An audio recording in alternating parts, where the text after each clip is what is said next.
Y News with Angelo Castro III, William Theo, and Darlene Basingan. Good evening. The government continues its assessment of the affected areas in Leyte following the strong earthquake that rocked the province yesterday. Leah Ilagan will tell us why.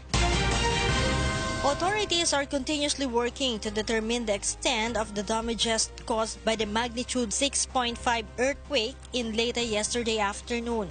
Government personnel continue to conduct assessment in affected areas, especially in mountainous places near the epicenter of the earthquake. Ito po yung tinatawag natin na Rapid Damage Assessment and Needs Analysis. Ito po yung ina-undertake ng ating pamahalaan para makasiguro kung meron tayong mga kababayan na dahil sa malakas na pagyanig, may mga pangangailangan na kailangan ay bigyan ng agarang ayuda ng ating pamahalaan.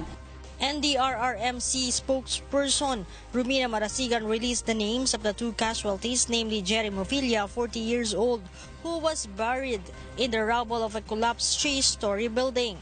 Meanwhile, 19 years old Risa Rosales also died after hollow blocks collapsed on her. 72 were reported injured, 43 were in Canaga, Leyte, 3 were in Ormoc City, and 26 were in Carigara, Leyte. Although roads with cracks in Ormoc going to nearby Leyte remain possible, motorists are still told to take caution. Manatili tayong kalmado pero alerto. Kung hindi po mahalaga ang inyong biyahe, manatili po tayo sa ating mga tahanan para po makaiwas po tayo sa anuman pong peligro.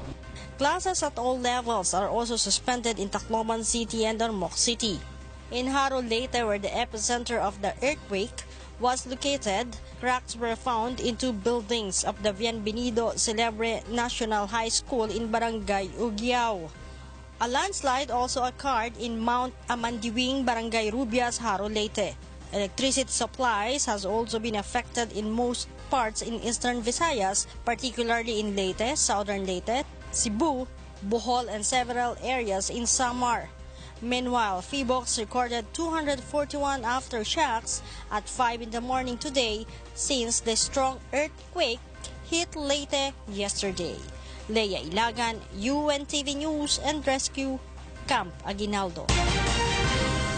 The Ormoc City government has begun distributing relief goods to residents in the hard-hit areas of the earthquake. Meanwhile, the municipality of Cananga, Leyte is now under state of calamity. Vice Mayor Elmer Codillas said it will allow the local government to utilize its calamity fund when the need arises. Currently, the local government has 2.7 million pesos in calamity funds. Officials in Ormoc and Cananga are conducting assessments in their areas to determine the damage left by the strong earthquake. The provinces of Panay, Cebu, and Negros might experience rotational brownouts as operations of a power plant in Leyte is currently stalled. Nel Maribohok tells us why. Energy Development Corporations and the National Power Corporation continue to conduct assessments of earthquake-affected facilities that supplies electricity in Visayas region. The Department of Energy says electric grids, particularly in Leyte, Samar, and Bohol, lost 550 megawatts power. These areas have no electricity until now. It remains uncertain yet when the supply of power in the affected areas will return to normal. Yung marshalling facility, kung saan dinadala yung kuryente, we believe that that can be repaired in 3 to 5 days. Yung mga planta mismo, yung iba hanggang ngayon hindi pa namin ma-access dahil sa mga landslide. So hindi pa kami makakabigay ng estimate kung kailan babalik sa production yung mga planta. Our assessment is that as soon as, because the spare parts are ready, it's just a case now of having to have physical access to the facilities that have to be repaired. DOE also warns of possible rotational brownouts in Panay, Negros, and Cebu as the electricity supply in these areas are connected to the geothermal power plant in Leyte. The Energy Department calls on the residents in the affected provinces to conserve electricity. It also calls for donations of generator sets in areas experiencing total blackouts. Nel Maribohok, UNTV News and Rescue, Taguig City. Meanwhile, the National Grid Corporation of the Philippines is still uncertain as to when the power supply in quake-affected areas will be fully restored. Ray Pelayo will tell us why. The National Grid Corporation of the Philippines, or NGCP, is continuously assessing their transmission lines that were affected by magnitude 6.5 earthquake in the Visayas.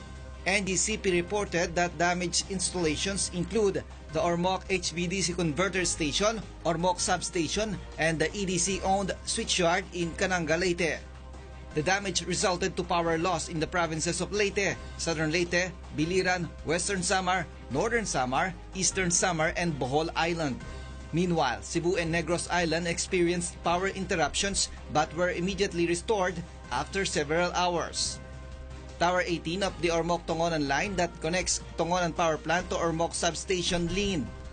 NGCP said, though the quake caused the tower to tilt, it can still be used provided that its stability is secured. NGCP towers were built by Napocor in 1986. They are designed up to a certain degree of the earthquake, but of course they are already old towers. Even as it leans, it is capable of sustaining a flow of electricity. Once Tower 18 is confirmed reusable, power supply can be restored in Samar and Bohol, but with occasional interruptions due to thin supply. Given that we cannot enter the area of marshalling, we cannot assess the status of the transmission facilities there, including the high voltage. NGCP towers are now being replaced with towers resilient to typhoon and earthquakes. Ray Pelayo, UNTV News and Rescue, Quezon City. Japan will send aid to the victims of the recent magnitude 6.5 earthquake in Visayas. Finance Secretary Carlos Dominguez says there are no details yet on the kind of aid Japan will send, as it will depend on the result of the assessment of the damages caused by the earthquake. Japan also vows to help in improving the disaster preparedness plan of the Philippines. This is especially since Japan is one of the most earthquake-prone countries in the world. So they said they will definitely assist us in disaster prevention. It's an ongoing discussion, but in this particular case today, they offered assistance for the earthquake damage. Okay. Next on Y News. President Rodrigo Duterte grants presidential pardon to 10 political prisoners from the National Bilibid prisons. Majority of Filipinos remain satisfied with President Duterte's performance according to the latest social weather station survey. And Meralco announces power rate hike for the month of July. Y News will be right back.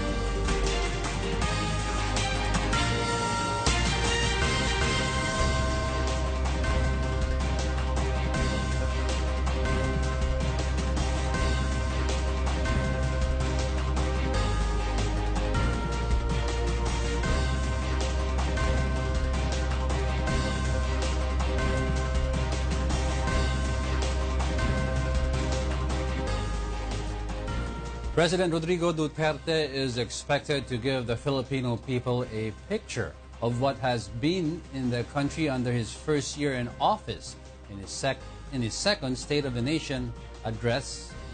Victor Cosare tells us why. During an interview in the program Get It Straight with Daniel Razon this morning, presidential spokesperson Ernesto Abella reveals that President Rodrigo Duterte's State of the Nation address is now having its final touches. They are making sure that the speech is well prepared. May report sa people's report, they call it people's report. Pero yung kwento ng presidente will be ililinyo, siyempre is more is more visionary.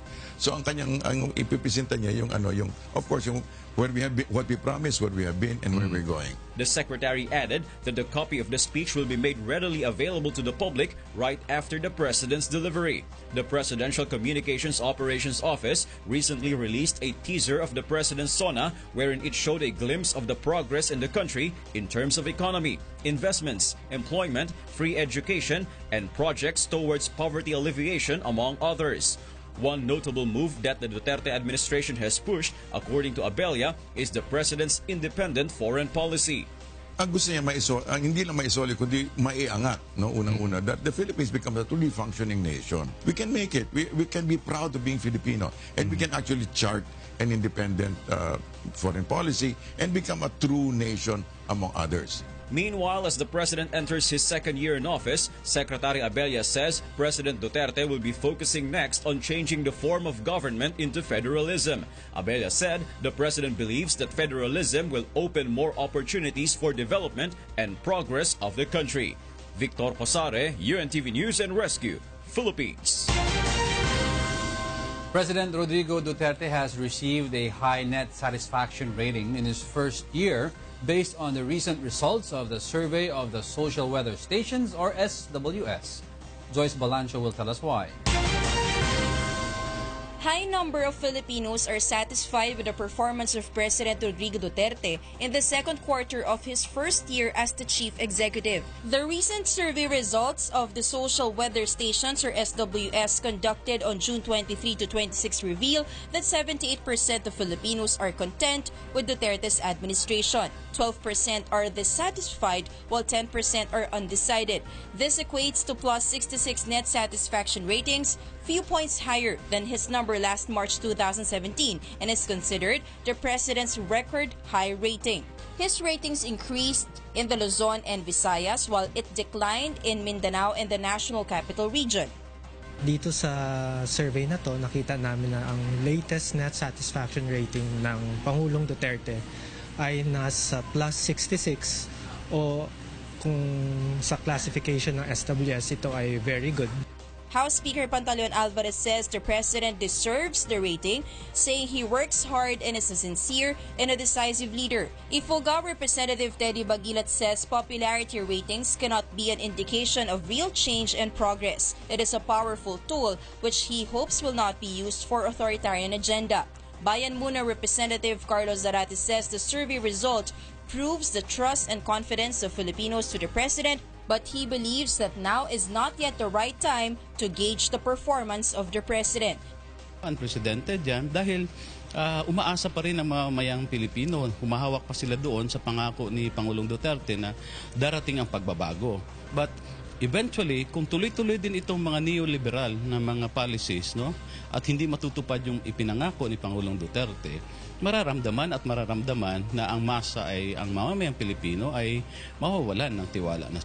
Senator Antonio Trillanes IV notes that the Marawi crisis affected the public perception as shown in the survey results. The president maintains high support in Luzon and in Visayas, but the decline in numbers in Mindanao shows a different picture. Presidential spokesperson Ernesto Abella says despite the surge of numbers in Mindanao, still majority of Filipinos are supportive to the decisions of the president.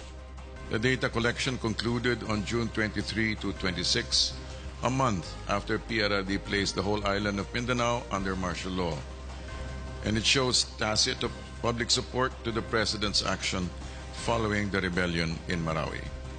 The SWS survey is conducted through face-to-face interviews with 1,200 people aged 18 years old and above, representing Luzon, Visayas, and Mindanao. It has sampling error margins of plus-minus 3% of national percentage. Joyce Balancho, UNTV News and Rescue, Quezon City. 10 political prisoners can now start a new life after years of detention inside the new Bilibid prisons. Grace Casin tells us why. A total of 10 political prisoners have been released after receiving presidential pardon from President Rodrigo Duterte. One of them is 56-year-old murder convict Jose Ungsod. Jose says he doesn't know how to start a life outside of prison after his 20 years in detention. What's more sad is that his parents died while he was in prison. He now plans to search for his siblings in their hometown. Mabawi nga ako sa pamilya ko sa ilang taon na wala po ako sa kanila. Jose is one of the 10 members of the National Democratic Front of the Philippines released last night after receiving a presidential conditional pardon. They feel both happy and sad as more than 400 of their colleagues are still detained. 120 of them they say are sick, while 30 are already in their old age. Ang kulungan doon parang sardinas. Ilang oras na matutulog, mga 5 oras, papalitan ng 30 din. para may pupwestuhan lang sa higaan. They are members of the second batch of NDFP detainees released under the Duterte administration. With their pardon is the condition that if they violate the law again, they will be sent back to prison. They're also calling on the government to pursue the peace talks. This is amid a statement of President Duterte that he will only allow the resumption of the peace talks when the rebel group NPA stops in extortion activities. It's plain extortion. And if they want to continue to resume the talks, one of the things that I would demand would really be that they stop the extortion activities. The newly released NDFP prisoners deny the accusation, saying they never commit extortion. Sa panig ng Revolusyonaryong Kilusan, wala siyang ginagawa extortion, kundi bahagi ng kanyang paggobyerno. Umihiral na yan sa mahabang panahon. Kung ayaw niyang ituloy, edi siyempre, siya ang nagpasya nun. Grace Casin, UNTV News and Rescue, Quezon City. The PNP Highway Patrol Group said the resolution on the Rent Sangla case filed before the Department of Justice might suffer delays. Monokson will tell us why.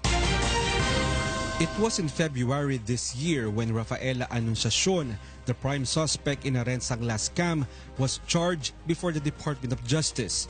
But the Philippine National Police Highway Patrol Group wants to strengthen the case against her by gathering and presenting additional evidences. For now, HPG is in custody of one of Anunciacion's employees as a primary witness in the case. Ang gusto kasi nating mangyari dito is we can come up a solid case of syndicated estafa kasi yung syndicated estafa is not a non-bailable case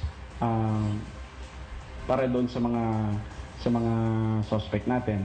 Currently, there are a total of 1,800 vehicles reportedly involved in the scam, but only more than 600 vehicles have been recovered and more than 400 have been released to their rightful owners. Meanwhile, more than 100 vehicles are still impounded due to incomplete documents necessary for their release. For its part, DOJ has formed a task force to speed up the investigation. But the police unit says the resolution of the case might suffer delay. Maybe the DOJ has go through the detail by detail dito sa mga kasong to para wala tayong malagpasan.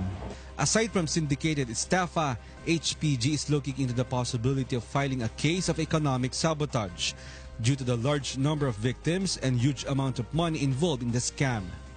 Mon Hokson, UNTV News and Rescue, Camp Crame. In other news, 8 candidates for the next Supreme Court vacancy made it to the short list of the Judicial and Bar Council. Court of Appeals Associate Justice Japar Dimaampaw, who hailed from Marawi City, topped the list with 7 votes. Sandigan Bayan Justice Alexander Gesmundo also got 7 votes. 6 other CA justices made it to the list, which will be forwarded to Malacanang. President Rodrigo Duterte will have to pick from the said shortlist the replacement for Justice Jose Mendoza, who is retiring on August 13. Meanwhile, some drivers and operators of Transport Network Vehicle Services are appealing to the Land Transportation Franchising and Regulatory Board, or LTFRB, to renew their accreditation and lift the moratorium on provisional authority. Joe Anano will tell us why. The Land Transportation Franchising and Regulatory Board, or LTFRB, has yet to renew the accreditation of Transport Network Vehicle Services. Some TNV drivers and operators are worried that this might affect their livelihood. Thus, they are appealing that the agency grant the renewal of their accreditation at the soonest possible time. Kailangan din po namin maghanap buhay.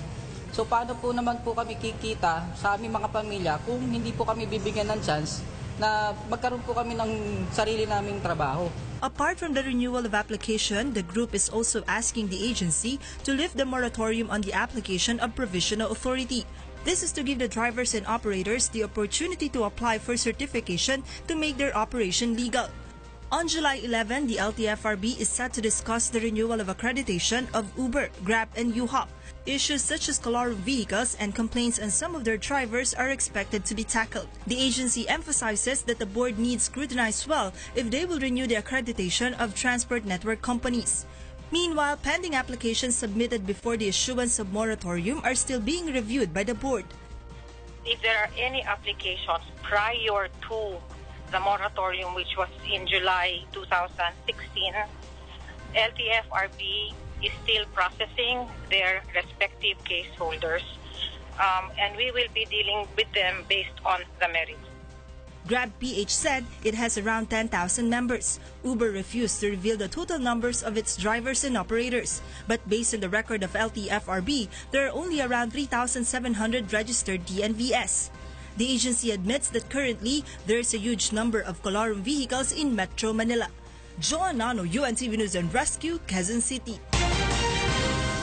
The Phase 2 of the Laguna Lake Highway opens to the public today. The Department of Public Works and Highways believe that the highway will help in addressing the heavy flow of traffic in EDSA. Nel Maribuhok tells us why. The Department of Public Works and Highways has now opened the Laguna Lake Highway that connects Taytay, Rizal and Taguig City. The 6.9-kilometer stretch is part of the ML Quezon Taguig City to Napindan Bridge. The 10-kilometer 4-lane road network is worth 1.2 billion pesos. Department of Public Works and Highway Secretary Mark Villar says the opening of the entire road network to the public would help ease traffic congestion in EDSA. Makakatulong din po to sa decongestion ng EDSA. So may mga options sila. Kung gusto nila pumunta sa Taguig, pwede rin dito. Gusto nila magbikutan. Pero eventually, ang master plan namin, itutuloy namin to hanggang Laguna. DPWH targets to complete the entire project until the end of the year. Aside from serving as the bypass road of EDSA, the DPWH and Taguig City local government also plan to make the stretch of the Laguna Lake Highway a tourist attraction. In Metro Manila, ito yung pinakamahaba, newest lakeside highway with pedestrian infrastructure, bike lanes. So magiging attraction na rin. The DPWH plans to submit its master plan next year to extend the highway up to Laguna. Nel Maribuhok, UNTV News and Rescue, Taguig City. And Meralco has announced a slight increase in electricity rates this July. Leslie Longbowen tells us why. Meralco announces an increase of 8 centavos per kilowatt hour this month. From 8 pesos and 17 centavos per kilowatt hour in June, consumers will pay an overall rate of 8 pesos and 25 centavos per kilowatt hour this July. The refund translates to a reduction of 79 centavos per kilowatt hour. Meralco explains that the major reason for the increase in generation charge is the peso-dollar exchange rate. From May to June, nagkaroon ng depreciation of the peso from below 50 pesos per the US dollar to 50.47 pesos per US dollar in June. Tricycle driver Onofre Kabutotan consumes almost 100 kilowatt hour per month. He sees no problem with the additional 8 pesos he has to pay this July. Okay lang naman bata kasi ang pag sinabing generation charge kung saan nanggagaling mga kuryente kasi hindi naman galing lahat sa Malampaya. So may understood naman eh. Huwag lang yung distribution charge ni tataas. Okay lang. Konti lang naman eh. Due to the electricity rate hike, those who consume 200 kilowatt hour a month will have an additional 15 pesos in their July bill. 23 pesos will be added for those who consume 300 kilowatt hour. If one consumes 400 kilowatt hour, expect an increase of 30 pesos and an addition of 38 pesos for those with 500 kilowatt hour consumption. Meralco meanwhile reminds that implementation of refund will be until August. Malaki talaga nabawas nito magmula nung nakaraang buwan, ngayong buwan at susunod na buwan. Pero magno-normalize na yung rates natin pagpasok na September. So yun yung kailangan paghandaan. Leslie Longbowen, UNTV News and Rescue, Pasig City. The Komisyon sa Wikang Pilipino opposes the proposal to make English the medium of instruction in schools across the country. Aiko Miguel will tell us why. The Komisyon sa Wikang Filipino believes the House Bill 5091 filed by District 2 Representative Gloria Macapagal Arroyo is unconstitutional and anti-Filipino. The legislation proposes to make English language the medium of instruction anew in schools across the Philippines. It was in 1974 when DepEd imposed the use of Filipino as the medium of instruction in the country's system of education. The Commission says the bill violates Sections 6 and 7, Article 14 of 1987 Constitution, which say that the national language of the Philippines is Filipino. May opisyal na pahayag ang Komisyon sa Wikang Filipino na tumututol sa panukalang batas 1591 ni Representante Gloria Macapagal Arroyo na una, ito ay labag sa konstitusyon. Kalawa, ito ay ang batayan ng kanyang panukalang batas ay walang siyentipikong marupok ang batayan.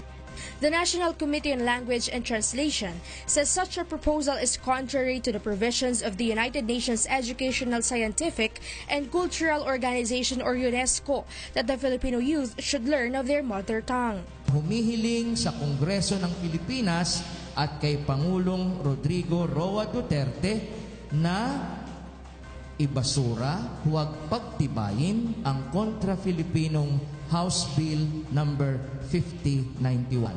Some academicians also expressed disapproval on the proposal. May mga kanya-kanya kaming research center.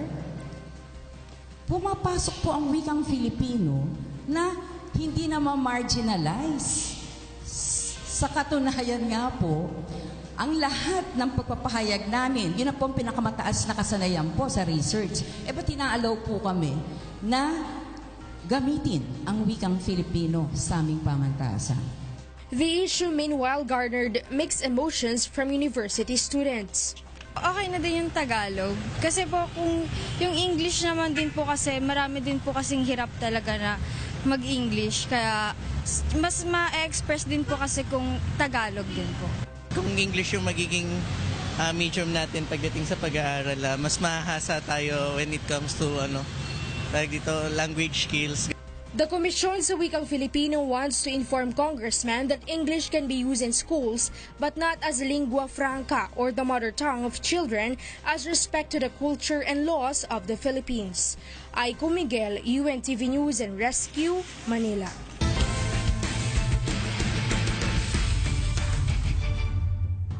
The DOJ Justice Boosters are exceedingly thankful to UNTV Cup despite landing on the third spot of UNTV Cup off-season game.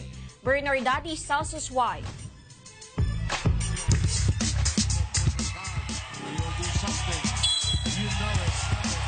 They did not make it to the finals, yet members of Team DOJ Justice Boosters are exceedingly thankful to be part of UNTV Cup Executive Face-Off. Una nagpapasalamat kami siyempre kay Kuya kasi napakaganda yung UNTV. Hindi lang siya nagbibigay ng chance sa mga players, sa mga coaches din, na katulad namin na naghahanap din ng magandang league. So maraming salamat sa sumusuporta sa UNTV Cup. Sana tuloy-tuloy pa rin. At nagpapasalamat kami at nabigyan kami ng pagkakataon makasali dito sa napakagandang liga na ito. It was the first time that the DOJ Justice Boosters were able to make it to the semifinals.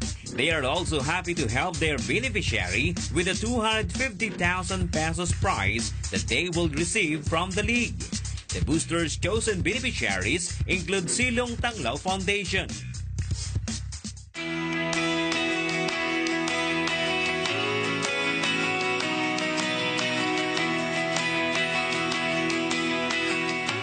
Silong Tanglao Foundation ay itinatag noong October 27, 1989.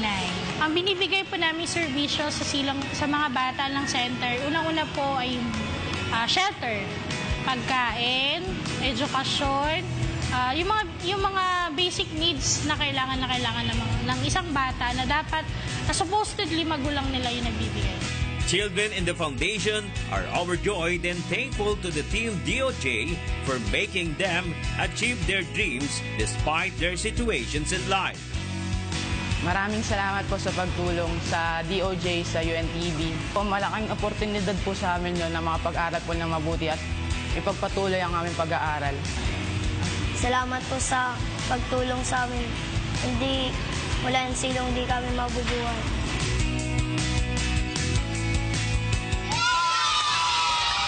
Bernardati's UNTV News and Rescue, Philippines. Coming up, France launches the first hydrogen-powered boat with zero emissions. The World Boxing Organization, or WBO, says the decision in the recently concluded Pacquiao-Horn bout is final and can no longer be revoked. And meet the artist with an unusual typewriting skill. More from Y News after this break.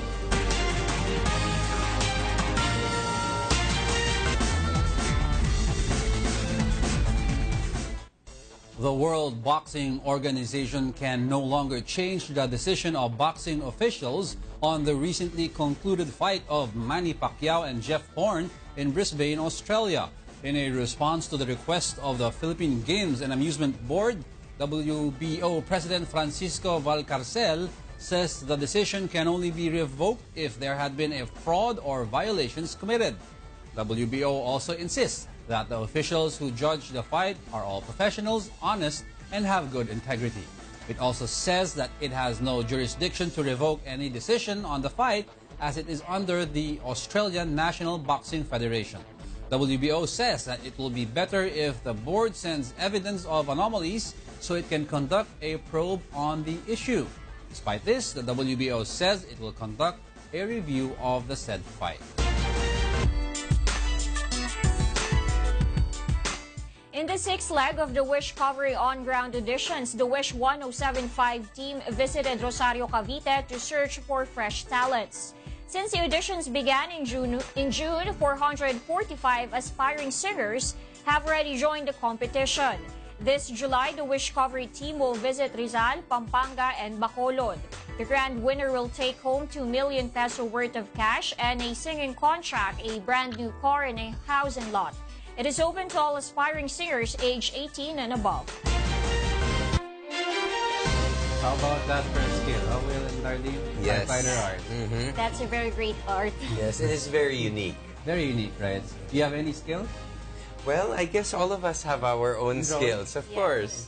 Oh, it's a weekend. Yes. Yeah, happy weekend. Happy weekend, everyone.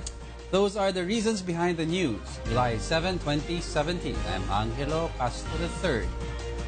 Reasons we deliver to you as they unfold. I am William Theo. And I'm Darlene Basingan, because we need to know. We will always ask why. Thank you for watching Y News.